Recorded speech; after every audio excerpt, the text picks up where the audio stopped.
Stimulation erythrocytes அந்த காம்பினேஷன்ல எரித்ரோபோய்டினும் and அதுக்கப்புறமா மூணாவது நம்ம கன்சிடர் பண்ணக்கூடிய இந்த டிஃப்யூஸ்ட் கேஸ்ட்ரோஇன்டெஸ்டினல் ட்ராக்ல இருந்து வரக்கூடிய gastrin secretin and cholecystokinin and gastric inhibitory peptide அப்படின்னு முக்கியமான ஆட் பண்ணப்பட்டிருக்கு. ஸோ கேஸ்டின் அப்படின்னு நம்ம பார்த்துருந்தா கான்செப்ட் நம்ம தெரிஞ்சிருக்கும். பெப்சினோஜன் கான்செப்ட்ல வந்துட்டு போது இந்த ஒரு ஸ்லைடை கரெக்டாக நீங்கள் கடைசியில் பார்த்துட்டு போனீங்க அப்படின்றது பார்த்தீங்கன்னா உங்களுக்கு ஈஸியாக ஞாபகம் இருக்கும். எந்தெந்த ரீஜனில் என்ன இது பிரச்சனை இருக்கும்போது அது என்ன கிளாண்டை சிந்தேஸ் பண்ணுது, அது என்ன ஹார்மோன் சிந்தேஸ் பண்ணுது, அந்த ஹார்மோனோட மெயினஸ்டான ஃபங்க்ஷன்ஸ் என்னவா இருக்கு. இப்போ ஃபார் எக்ஸாம்பிள் வருங்கள டாக்டர்ஸ் அனைவருக்குமே வணக்கம். நான் உங்கள் சுபாஷ்.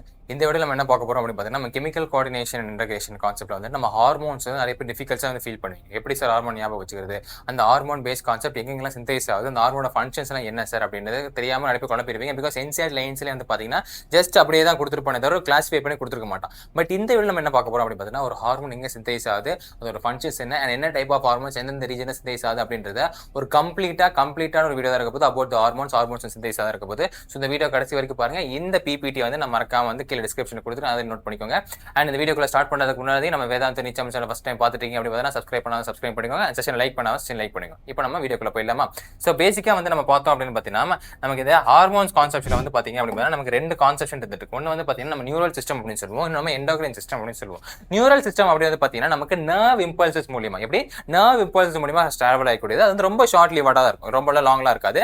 பட் இங்கே வந்து பார்த்தீங்கன்னா எண்டோக்ரைன் சிஸ்டம் வந்து பார்த்தீங்கன்னா நம்ம ஹார்மோன்ஸ் வந்து ப்ரொவைட் பண்ணிருக்க போது ஒரு ஹார்மோன்ஸ் அப்படின்னு என்ன அப்படின்னு பார்த்தீங்கன்னா இட்ஸ் நான் நியூட்ரியன் பேசிக்கான வரக்கூடியது. வச்ச பேசிக்காக வந்து நான் நியூட்ரியன்ஸ் பேஸாக இருக்கும்போது ரொம்ப ட்ரேஸ் அமௌண்ட் ரொம்ப கொஞ்சமாக தான் நம்ம என்ன பிரச்சனை இருக்கும்போது நம்ம பாடியில் வந்து பிரச்சனை இருக்கும்போது இந்த ஹார்மோன்ஸ் எங்கெங்கெல்லாம் ப்ரொடியூஸ் ஆகுது, என்னென்ன ஃபங்க்ஷன்ஸ் எல்லாம் இருக்குன்றத நம்ம ஒன் இப்போ பார்க்க போறோம். ஓகேவா? ஸோ மெயினாக ஹார்மோன்ஸ் பற்றி படிக்கிறதுக்கு முன்னாடி நம்ம தெரிஞ்சுக்கிற ஒரு விஷயம் என்ன அப்படின்னா hypothalamus which is control everything அப்படின்னு நம்ம சொல்றோம். ஓகேவா? அதான் கண்ட்ரோல் சென்டராக தான் நம்ம ஹைப்போதலாமஸ் கன்சிடர் பண்ணிட்டு இருக்கோம். ஸோ இந்த இடத்துல இருந்து நமக்கு என்ன ஆகிட்டு இருக்கு அப்படின்னு பார்த்தீங்கன்னா ஒரு ஹார்மோன் ரிலீஸ் ஆகிறதுக்கும் இன்ஹிபிட் ஆகிறதுக்கும் பேசிக்காக வந்து இங்கே நடந்துட்டு இருக்கு அப்படின்னு. ஓகேவா?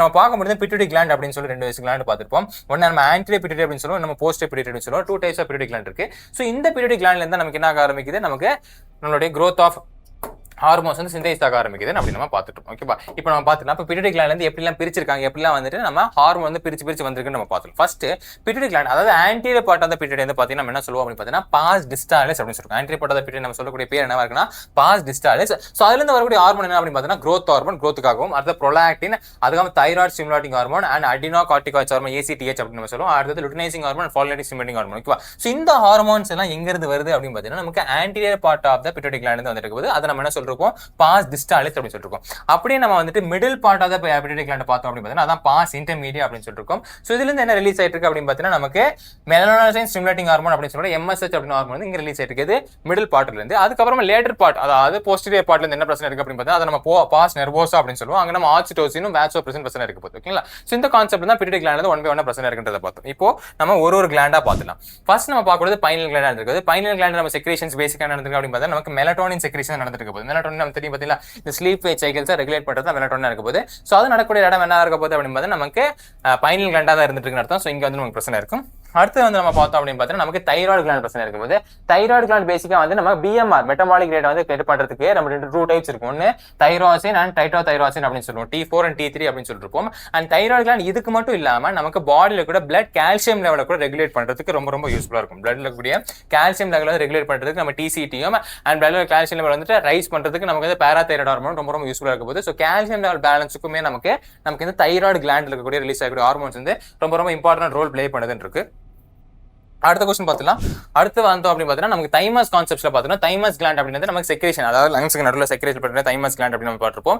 இது பேசிக் எதனால ஆக்ட் ஆகுது அப்படின்றது பார்த்தீங்கன்னா நமக்கு இந்த ஆன்டிபயோட்டிக்ஸ் ப்ரொடக்ஷனுக்காக தான். பேசிக் இந்த T லிம்போசிஸ் ஆன்டிபயோட்டிக்ஸ் இந்த லிம்போடைஸ் பேஸ் பண்ணி இருக்கக்கூடிய இம்யூனிட்டி கான்செப்ட்ல இருக்கக்கூடிய கான்செப்ஷன்ல என்ன பிரச்சனை இருக்க போது இந்த தைமஸ் கிளாண்ட் ரொம்ப இம்பார்ட்டன்ட் ரோல் பிளே பண்ணுதுன்னு அர்த்தம். இப்போ அடுத்த கிளாண்ட் பார்த்தோம் அப்படின்னு பார்த்தீங்கன்னா அடுத்த கிளாண்ட் நம்ம சொல்றது அப்படின்னு பார்த்தீங்கன்னா அட்ரினல் கிளாண்ட். அட்ரினல் கிளாண்ட் நம்ம அப்படி பார்த்தோம் அப்படின்னு பார்த்தீங்கன்னா செக்ரேஷன்ஸ் பேஸ் பண்ணி நடந்துட்டு இருக்கக்கூடியது. நமக்கு டூ டைப்ஸ் நடந்துருக்கு, குளுக்கோகார்டிகாய்ட்ஸ் மெலனோகார்டிகாய்ட்ஸ் பேஸ் பண்ணி அதாவது நம்ம ஃபிளைட் அண்ட் ஃபைட் ஹார்மோன் அப்படின்னு சொல்லுவது நான் எஃப்ரின் அப்படின்னு சொல்லுவோம். பிரச்சனை வந்து அட்ரினல் பம்ப் ஆகுது அப்படின்னு சொல்லுவோம் பார்த்தீங்களா. ஸோ அந்த கான்செப்ட்ல இருக்கக்கூடிய ரிலீஸ் ஆகக்கூடிய ஹார்மோன்ஸ் அதாவது flight and fight emergency hormone அப்படி கன்சிடர் பண்றது எல்லாமே இந்த அட்ரினல் கிளாண்ட் பேஸ் பண்ணி தான் இருக்கு. ஸ்ட்ரெஸ் அண்ட் பேலன்ஸ் ஹார்மோன்ஸ் நம்ம இதை கன்சிடர் பண்ணிட்டு இருக்கோம். இப்போ அடுத்த கிளாண்ட் பார்த்துருவோம். அடுத்த கிளாண்ட் என்னவா இருக்க போகுது அப்படின்னு பார்த்தீங்கன்னா நமக்கு பாங்க்ரியாஸை பேஸ் பண்ணி வரக்கூடிய கிளாண்ட். உங்களுக்கே தெரிஞ்சுக்கும் பாங்க்ரியாஸை பேஸ் பண்ணி நம்ம கிளாண்ட் வந்துச்சு அப்படின்னு பார்த்தீங்கன்னா ஐசோலேட் ஆஃப் லாரன்ஸ் ரொம்ப இம்பார்ட்டன்ட் ரோல் பிளே பண்ணுது. அதுல வந்து பார்த்தீங்கன்னா நமக்கு ஹைப்பர் கிளைசிமிக் ஆக்ஷனும் ஹைப்போகிளைசிமிக் ஆக்ஷனும் ரெண்டு விஷயம் இருக்கு. ஹைப்பர் கிளைசிமிக் ஆக்ஷன் வந்து பார்த்தீங்கன்னா நமக்கு ஆல்ஃபாசன் குளுக்கோஜன் ஹார்மோனோட சிந்தேஸ் பண்ணிட்டு போது அண்ட் ஹைப்போகிளைசிமிக் ஹார்மோன் அப்படின்னு பார்த்தீங்கன்னா நமக்கு பீட்டா செல்ஸ் இன்சுலின் சிந்தேஸ் வந்து செக்ரேட் பண்ணிட்டு இருக்குன்னு அர்த்தம். ஸோ இந்த கான்செப்ஷன் ஃபங்க்ஷன்ஸ் இங்க இருந்துட்டு இருக்கு. அடுத்து நம்ம பார்த்தோம் அப்படின்னு பார்த்தீங்கன்னா மேல் கோனோட்ராபிக் ஹார்மோன்ஸ். மேல் கோனோட்ராபிக் ஹார்மோன் வந்து டெஸ்டோஸ்டிரான் சிந்தேஸ் பண்ணிட்டு அங்கிருந்து நமக்கு ஸ்பெர்மாட்டோசோவா வந்துட்டு டெவலப் ஆகுது ரொம்ப ரொம்ப யூஸ்ஃபுல்லா இருக்கும் போது டெஸ்டோஸ்டிரான் ஆண்ட்ரோஜன் சிந்தேஸ் பண்ணிட்டு இருக்க போது இந்த மேல் கோனோட்ராபிக் ஹார்மோன். அது ஃபீமேல் வந்து பார்த்தோம் அப்படின்னு பார்த்தீங்கன்னா நமக்கு ஈஸ்ட்ரோஜன் ப்ரொஜெஸ்டரான் சிந்தேஸ் வந்து மேல ஆட் பண்ணிருக்கு. ஈஸ்ட்ரோஜன் ப்ரொஜெஸ்டரான் அப்படி ஆட் பண்ணிட்டு நமக்கு இந்த ஓவை ரிலீஸ் ஆகுது. அதாவது கிராஃபியன் ஃபாலிகல் வந்து ரப்சர் ஆகி கார்பஸ் லூட்டியம் ஃபார்மேஷன் ஆகிறதுக்கும் அதுக்கப்புறம் அங்க ஓவம் ரிலீஸ் ஆகிறதுக்கும் ஸோ மறுபடியும் அந்த கிராஃபியன் ஃபாலிகல் வந்து மெச்சூர் ஆகிறதுக்கும் ரொம்ப ரொம்ப இம்பார்ட்டன்ட் ரோல் ப்ளே பண்ணிட்டு இருக்கிறது ஈஸ்ட்ரோஜன் ப்ரொஜெஸ்டரான் அப்படின்ற ஹார்மோன் தான் நம்ம கன்சிடர் பண்ணிருக்கோம். அண்ட் இந்த ஹார்மோன்ஸ் எல்லாம் முடிச்சதுக்கு அப்புறமா கூட சில ஆர்கன் கூட அதான் நமக்கு இதில் பார்க்க போறோம் 3 ஆர்கன் டிஃபிஷியன்சியை கண்டுபிடிக்கணும். 3 ஆர்கன் நமக்கு என்ன பண்ணிட்டு இருக்கு நமக்கு ஹார்மோனை சிந்தேஸ் பண்ணிருக்கு.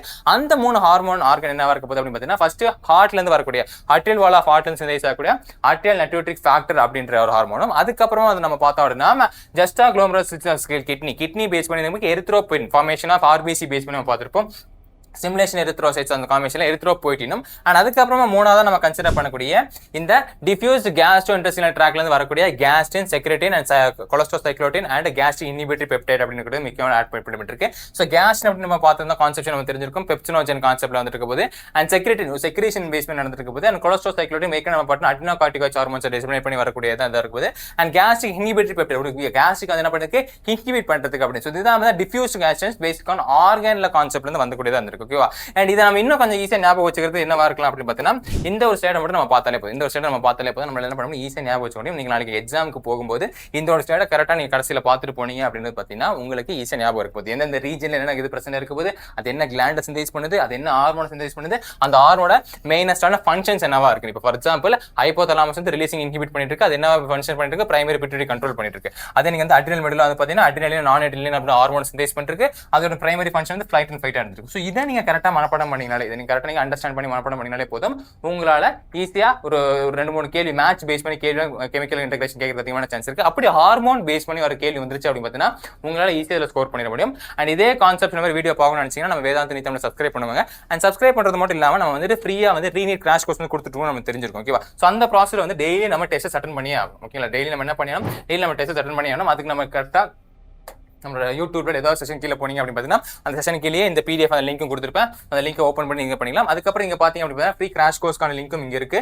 ஸோ இதுக்குள்ள போய் நீங்க என்ன பண்ணிக்கலாம் அப்படின்னு பார்த்தீங்கன்னா இந்த ஃப்ரீ கிராஷ் கோர்ஸ் பை பண்ணிக்கலாம். இது கம்ப்ளீட்லி ஃப்ரீயா தான் இருக்கு. பட் இதுக்குள்ள தான் நமக்கு டெஸ்டஸ் இருந்துட்டு இருக்குன்னு நமக்கு தெரியும். ஓகேங்களா? ஸோ இதுக்குள்ள போனீங்க பார்த்தீங்கன்னா ஃபர்ஸ்ட் இருக்கு தெரியுமா? இந்த ஃபர்ஸ்ட் இருக்கிற லிங்க் வந்து நீங்க கிளிக் பண்ணிட்டீங்க. உள்ள போனீங்க அப்படின்னு பார்த்தீங்கன்னா இங்க மை டெஸ்ட் அப்படின்னு வியூ ஆப்ஷன் இருக்கும். ஓகே? ஸோ இதெல்லாம் ஆன் மை டெஸ்ட் அப்படின்னு வியூ ஆப்ஷன் இருக்கும் போது ஸோ இதுக்குள்ள நீங்க என்ன போய் என்ன பண்ணிக்கலாம் அப்படின்னு பார்த்தீங்கன்னா இந்த டெஸ்ட் அட்டன் பண்ணிங்க. டெஸ்ட் அட்டன் பண்ணிட்டு உங்க ப்ரிப்பரேஷன் ஃபார் ரீநீட் 2026 வந்து நீங்க பூஸ்ட் அப் பண்ணிக்கலாம் இருந்துட்டு. ஓகேவா? ஸோ இதே மாதிரி கண்டென்ட் பார்க்கணும்னு நினைச்சீங்கன்னா நம்ம வேதாந்த நித்தம்ல சப்ஸ்கிரைப் பண்ணி வச்சுக்கோங்க. மறக்காம செஷன் லைக் பண்ணுங்க. அண்ட் இந்த மாதிரி கண்டென்ட் பிடிச்சதா பிடிக்கலையா அப்படின்னு மறக்காம கமெண்ட் லீவ் பண்ணுங்க. மறுபடியும் சந்திப்போம். பாய்.